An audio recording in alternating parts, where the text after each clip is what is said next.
ni Beauty.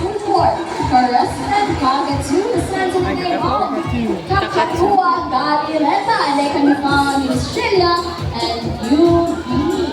Now, for sulfur crested cockatoos leave their crest indication if they are happy or not. They also leave their crest and spread their wings as part of their courtship ritual or paniligaw sa mga babaeng cockatoo. This is also an act of discouraging other males to court female sulfur crested cockatoo. Now this morning, this afternoon, Beauty will show us their courtship ritual by spreading her wings. Now Beauty girl, show us what you've got.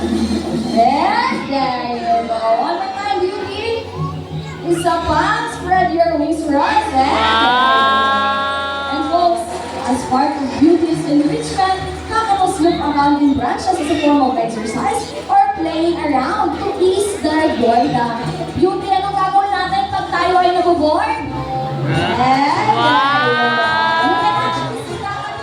Do that in the welcome as part of their having fun.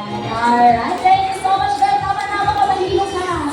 And folks, again, cockatoos, they have zygodaxophyte just like any other parrots po. And ipapakita ni Beauty ang kanyang zygodaxophyte in action by grabbing her treats. Now girl, grab your treats.